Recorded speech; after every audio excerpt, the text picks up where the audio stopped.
Ladies and gentlemen, first of all, a huge thanks to all of you for making the effort to come here today to attend this public meeting for the by-election of Howden and Halton Price.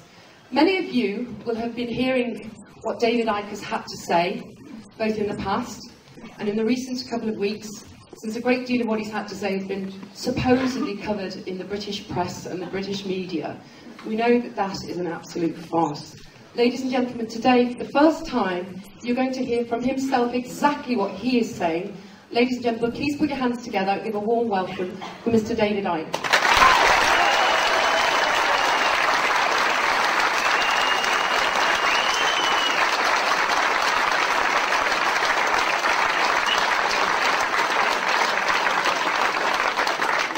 Thank you very much. The situations I get myself into, I'm watching the telly a few days ago and now I'm standing here. It's my life.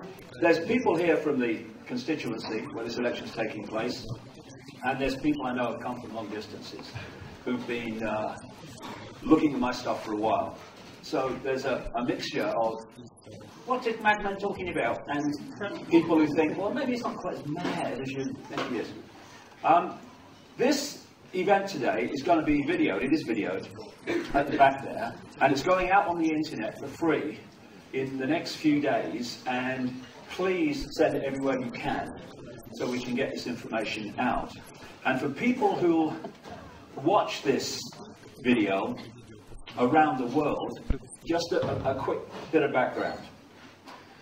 Short while ago, the Member of Parliament for this constituency, called David, who was the Home Affairs spokesman for the opposition Conservative Party, resigned in protest at the Labour government bringing in the Big Brother state. And he's standing for re-election on the issue of Big Brother. That's where I came in.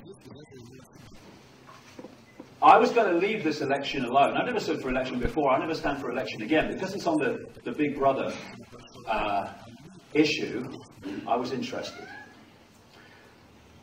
I was going to leave it alone had the Labour Party, the government party, stood against him. But they chose not to. They said this election was a farce. Now, when you put that through the translation unit, it reads, we'll say it's a farce so we don't have to stand, because if we do stand, we'll get slaughtered because people are sick of this Big Brother state.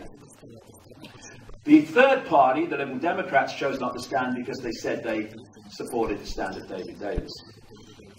And David Davis was saying he wanted a debate on the gathering Big Brother state in Britain. So I'm sitting there watching the telly, not that much more than a week ago, and I thought, okay, I'll give him a debate, because no one else seemed to be going to do it. So I stood for this election, not wanting to win. Oh my God.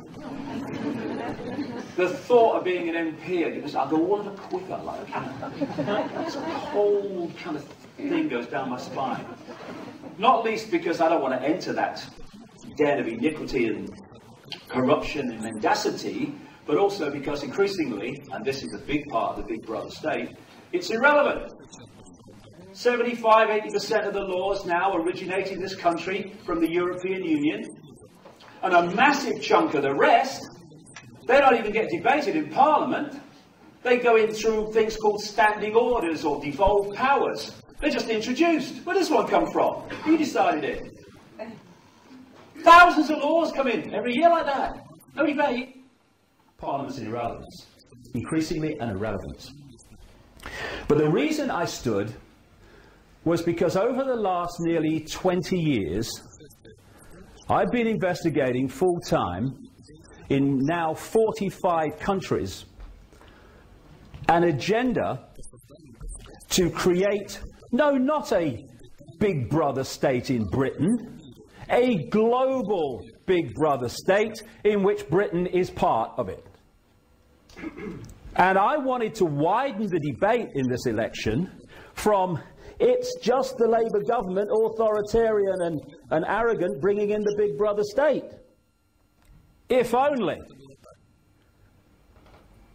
And I wanted to point out nearly 20 years of research in book after book after book after book of great detail, source detail,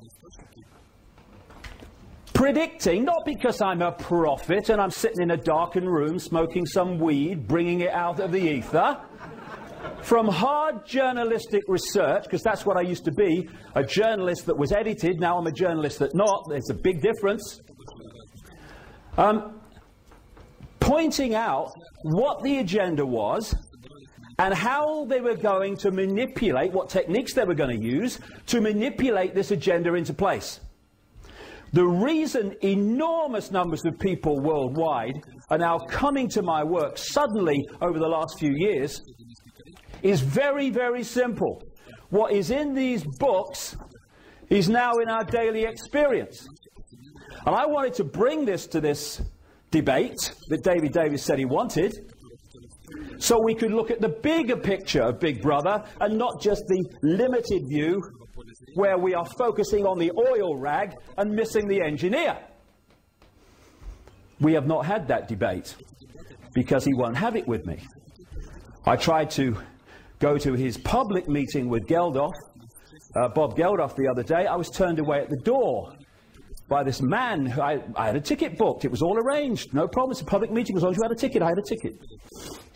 And then this man who, kind of, this vision appeared out of the ether, reminding me immediately of a pound of lard with a shirt on, I remember, who has obviously been consuming large amounts of E-numbers, because this man was hyper, and told me suddenly, miraculously, abracadabra, it was now a private event. 30 seconds ago it was a public. What happened there? So I couldn't get in.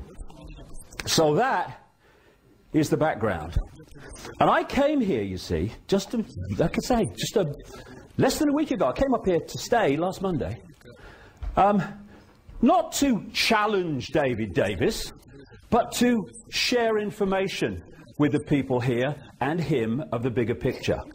I was not saying I'm here to challenge David. I was saying I just wanted some information. If I get 0 votes, I couldn't give a shite. It's of no interest to me who votes for me. It's of interest for me that people have access to information that they're not normally getting, and then they make of it what they will. Fair enough, I'm off. But at least they've heard it. And I was saying, you know, I commend him for standing and all the rest of it. You know, good of you. Anything gets Big Brother out there, I'm for. After a few days here, you know, in the midst of it, I'm starting to see a different picture. And I'll come to that as we go through. But before that, we've got to have some background information to put that into context.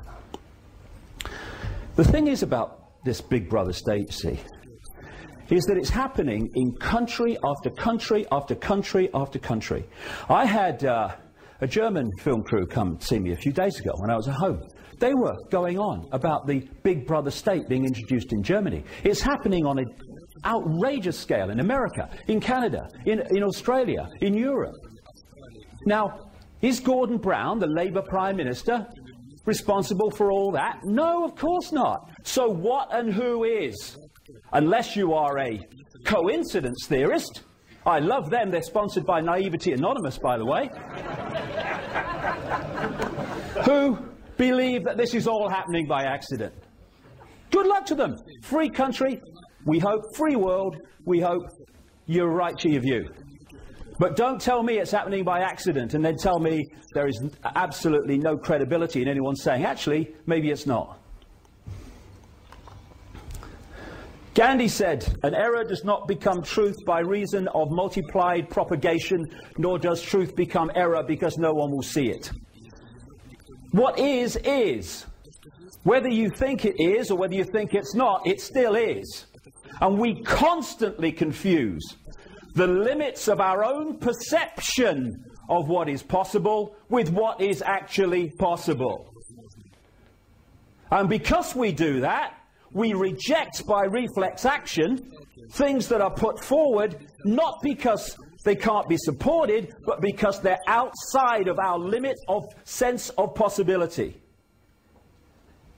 I did a news conference the other day. Some journalists came along, including a guy called Quentin Letts from the Daily Mail. Poor old Quentin. He thinks he's a journalist, bless him. And he heard a cut-down, but still substantial version of what I'm going to do today.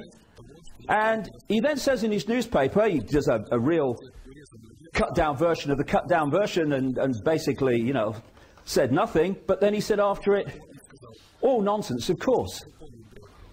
Now, Quentin, I'd like to be a journalist, but I'm stuck with what I am. Letts has no idea whatsoever if what I'm saying is true. Why? Because he's not done 30 seconds of research, like all these other journalists, into what I'm saying. But Quentin Letts, limits of possibility. Out here, anything out here, nonsense by reflex action, no research necessary. And this is how it works all the time. Gandhi again, even if you are in a minority of one, the truth is still the truth. And I am no longer in a minority of one. Nothing like it.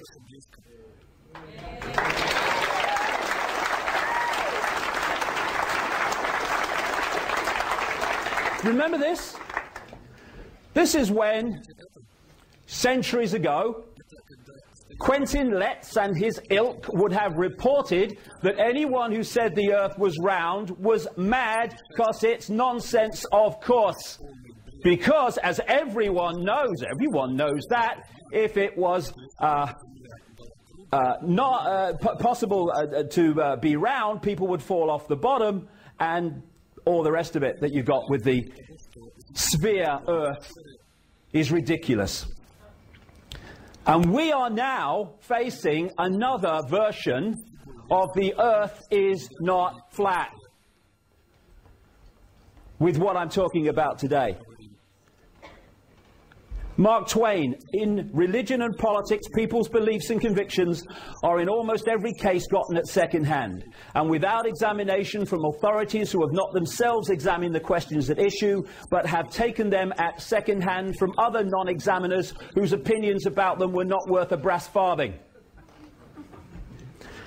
That's where we get, everyone knows that, mate.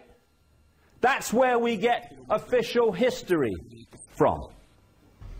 Summed up by Einstein. Condemnation without investigation is the height of ignorance. And on that,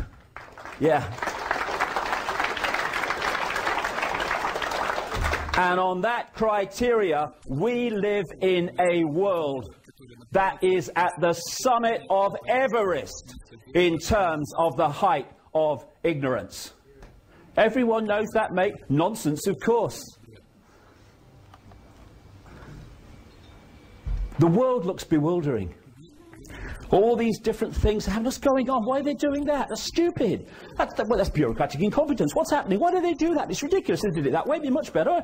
What's going on? And more people are saying and feeling more and more ill at ease with the world as it's changing around them. When we've got to the point of people being fined by the authorities